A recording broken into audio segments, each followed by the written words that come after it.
Hi friends, we are going to discuss on the critical analysis of Margaret Atwood's The Journey to the Interior. Margaret Atwood is an important writer of Canadian literature.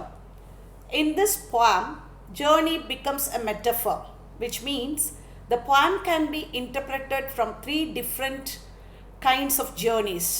One is a physical journey, another one is a metaphysical journey, and the third one is a journey of a woman. அதாவது இந்த journey to the interior அப்படிங்கிற போயத்தை Margaret ஆட்வுட் அப்படிங்கிற Canadian writer வந்து எழுதியிருக்காங்க. இந்த போயத்தில் journey என்பது ஒரு மெட்டஃபராக use பண்ணியிருக்காங்க, உருவகப்படுத்தியிருக்காங்க இந்த ஜேர்னியை.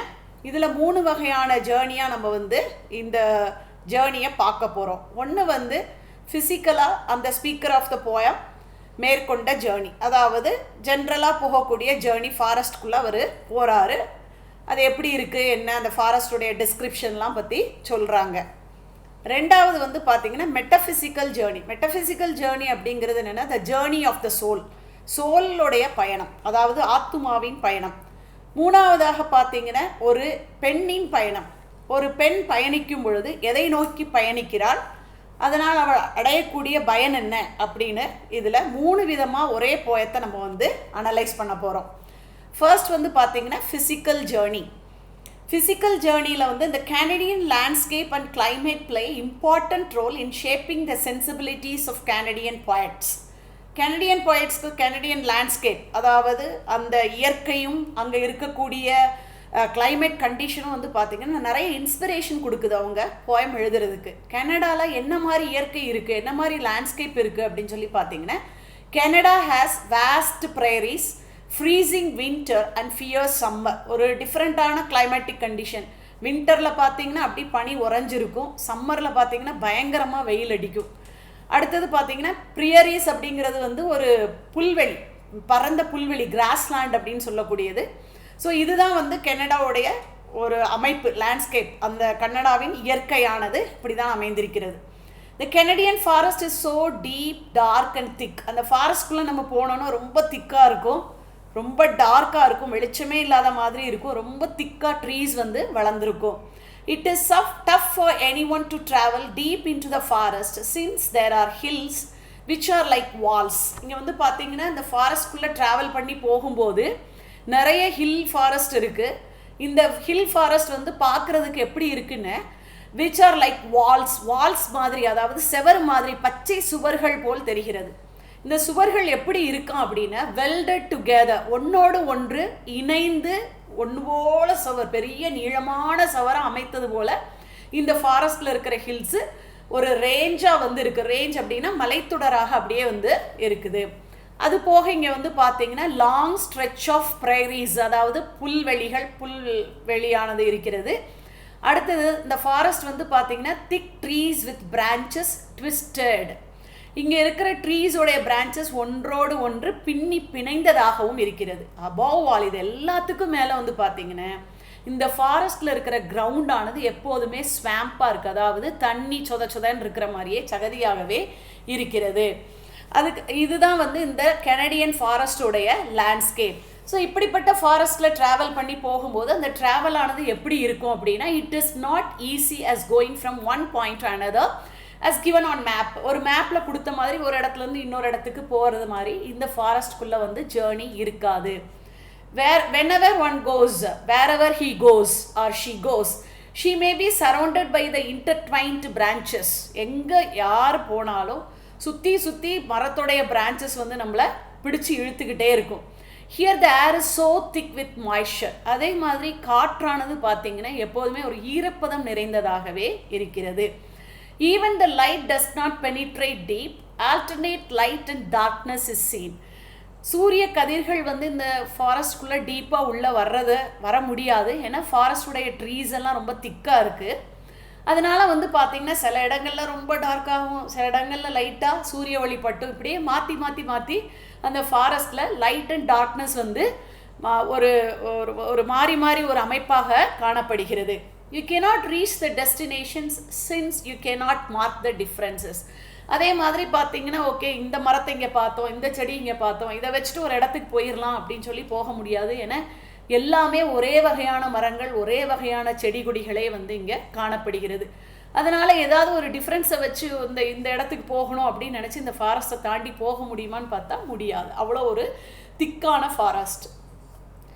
Even the no charts can guide you. இங்கே வந்து சார்ட் வச்சுட்டு ஓகே இந்த சார்ட்டில் உள்ள மேப்பை வச்சுட்டு நம்ம வந்து அப்படி போயிடலாம் அப்படின்னு பார்த்தா அதுவும் முடியாது.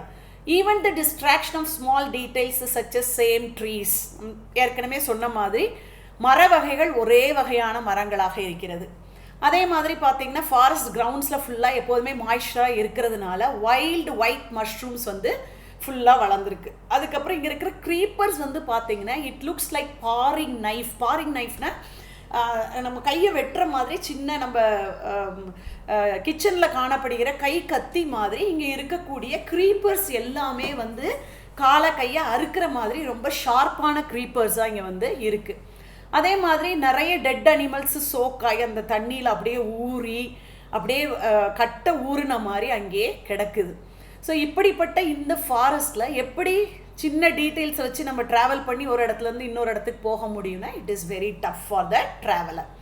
All these things give the feeling of travelling in wilderness. அதனால ஒரு வில்டர்னஸ், ஒரு பயங்கரமான ஒரு இடத்துல நம்ம வந்து ட்ராவல் பண்ணிகிட்ருக்கோமோ, ஒரு திகிலான ஒரு இடத்துல ட்ராவல் பண்ணிகிட்ருக்கோமோ அப்படிங்கிற ஃபீலை தான் இந்த ட்ராவலருக்கு இந்த ஃபாரஸ்ட்டில் ட்ராவல் பண்ணி போகும்போது கொடுக்குது.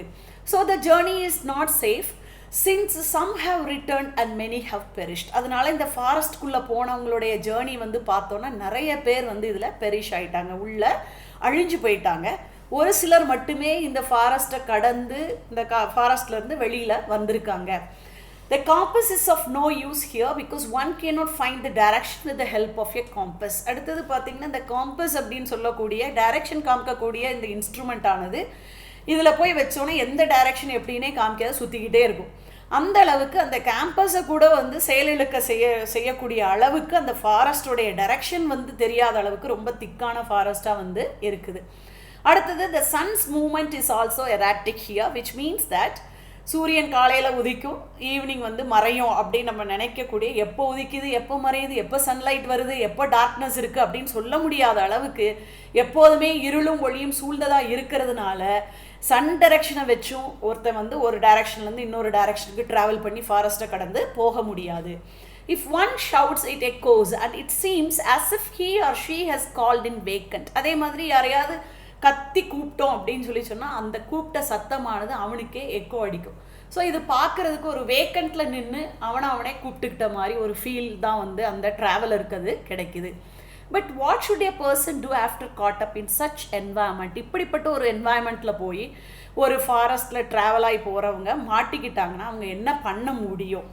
So he or she has to keep the head high and gives self-confidence to lost his or herself in the same landscape than the dim city. அங்கே போய் தங்கினதுக்கப்புறம் உனக்கு என்ன தோணும் அப்படின்னாச்சா, இந்த ஃபாரஸ்ட்டே எவ்வளவோ நல்லா இருக்குடா, ரொம்ப அமைதியாக ஆழ்ந்த ஒரு ஞானத்தை கொடுக்கக்கூடியதாக அந்த ஃபாரஸ்ட் இருக்குது, அது இந்த ஃபாரஸ்ட்டே பெட்டர் தேன் த டின் சிட்டின்னு நாய்ஸி சிட்டியை விட இந்த ஃபாரஸ்ட்டே பெட்டர் அப்படிங்கிற ஃபீல் வந்து அவனுக்கு கிடைக்குது.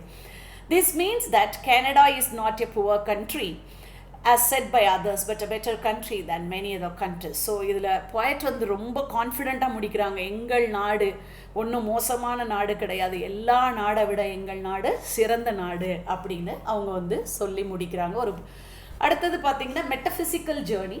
இந்த மெட்டஃபிசிக்கல் ஜேர்னி அப்படிங்கிறது என்னென்னா ஜேர்னி ஆஃப் த சோல் வந்து எப்படி ட்ராவல் பண்ணி போகுது அப்படிங்கிற மாதிரி இந்த போயத்தை வந்து இன்னொரு இன்டர்பிரிட்டேஷன் வந்து கொடுக்கலாம். It is tough for the soul to travel in the path of spirituality.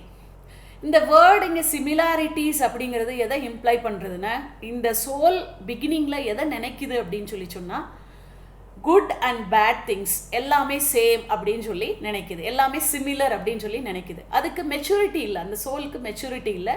So அந்த சோலானது ட்ராவல் பண்ணி போயாகணும். ஸோ அப்படி ட்ராவல் பண்ணி போகும்போது it experiences all sorts of ups and down. And even it may be caught up in the worldly desires, like how the branches of the trees and mushrooms pull down the shoes and hurdle the journey. அப்போ இந்த soul வந்து நிறைய ups and downs அந்த உலகத்தில் பார்க்கணும். அப்படி பார்க்கும்போது அந்த வேர்ல்டுலி டிசையர்ஸ் உலக இன்பமானது அவனை கீழே பிடிச்சி இழுக்குது, அவனுடைய பாதையை ஹடில் பண்ணுது, தடை பண்ணுது. எப்படி அப்படின்னா இந்த மஷ்ரூம் ட்ரீ பிரான்ச்சஸ்லாம் சுற்றி அவனை நடக்க விடாமல் பண்ணுதோ, அதே மாதிரி ஸ்பிரிச்சுவல் ஜேர்னி அவன் பண்ணும்போது அந்த வேர்ல்ட்லி ப்ளஷர்ஸ் ஆனது அவனை பிடிச்சி இழுக்குது. Like alternate light and dark, the experience of good and bad testifies the soul. இதில் வந்து பார்த்தீங்கன்னா டார்க்னஸ் அண்ட் லைட் மாற்றி இருக்கிறது வந்து நம்மளுடைய சோலை டெஸ்டிஃபை பண்ணுது, நல்லதும் கெட்டதும் கொடுத்து இவனுடைய ஆத்மா வந்து பண்படுகிறதா அப்படிங்கிறத பார்க்குது. Sometimes the difference between good and bad gets erased and one may get confused with the details since the lack of reliable guidance, like lack of reliable chart. இந்த சோல் ட்ராவல் பண்ணி போகும்போது அதுக்கு எது நல்லது எது கெட்டது அப்படிங்கிற ஒரு சென்ஸ் இல்லாத அளவுக்கு போகுது. ஏன் அப்படின்னு, எந்த ஒரு ஞானியும் ஒரு கான்க்ரீட்டான கருத்தை, எந்த ஒரு ஃபிலாசபரும் ஒரு கான்க்ரீட்டான கருத்தை சொல்லாமல் ஒரு குழப்பமாகவே கடவுள் இருக்காரா, இருக்காரு, எங்கே இருக்காரு, தூணிலும் இருக்கார், துரும்பிலும் இருக்கார், எங்கே காமி அப்படின்னா காமிக்க முடியாது. ஸோ இப்படி ஒரு விஷயத்தை சொல்லும்போது இந்த சோலானது ரொம்ப கன்ஃபியூஸ் ஆகுது. So the souls journey is very dangerous and because many have failed in this attempt. இதில் வந்து பார்த்தீங்கன்னா நிறைய பேர் சோல் வந்து கடவுளிடத்தில் போய் சேர்க்க முடியாத அளவு ஃபெயில் ஆயிடுறாங்க அந்த ஜேர்னியில் வந்து. Only a few sages and saints have successfully made it possible. சில முனிவர்களும் ஞானிகளும் மட்டுமே இந்த சோலை வந்து ஆத்மாவை பரமாத்மாவோடு இணைத்திருக்கிறார்கள். But for ordinary soul it seems like travelling in wilderness. அதனால் மற்றவங்களுக்கு ட்ராவல் பண்ணி போகிறது ஏதோ ஒரு திகிலான பயங்கரத்தில் ட்ராவல் பண்ணி போகிற மாதிரி மற்ற சோலுக்கு வந்து ஃபீல் ஆகுது. But after reaching the destination, that is the abode of God, it seems to the soul to stay there forever because no country is better than paradise. ஆனால் அந்த சோலானது இத்தனை ஹடுலையும் தாண்டி கடைசியில் கடவுளுடைய அபோர்டு, கடவுளுடைய சொர்க்கத்திற்கு போய் சேரும் பொழுது அப்போ அதுக்கு வந்து ரியலைஸ் ஆகுது, எல்லா நாட்டை விட, எந்த வேர்ல்டுலி ப்ளஷரை விட கடவுளோடு இருப்பது இன்பம், பேரடைஸில் இருப்பது இன்பம் அப்படிங்கிற ஒரு ஞானத்தை அந்த சோலானது அடைகிறது. அடுத்தது மூணாவதாக இந்த போயத்தை எப்படி அனலைஸ் பண்ணலாம் அப்படின்னா, ஜேர்னி ஆஃப் எ உமன். இங்கே similarities here means the force of patriarchy is same everywhere. Patriarchy அப்படின்னா என்னென்னா ஆண் ஆதிக்கம். ஆண் ஆதிக்கம் என்பது எல்லா இடத்துலையும், இந்தியாவிலன்னு இல்லை, கனடாலன்னு இல்லை, இந்த உலகம் முழுவதும் எல்லா இடத்துலையும் ஒரே மாதிரி தான் இருக்குது அப்படிங்கிறத சொல்கிறதுக்காக இந்த வேர்டு சிமிலாரிட்டிஸ் அப்படிங்கிறத யூஸ் பண்ணியிருக்காங்க poet. To overcome the pangs and pains of patriarchy, women should travel a long way. This is metaphorically sensed in this poem.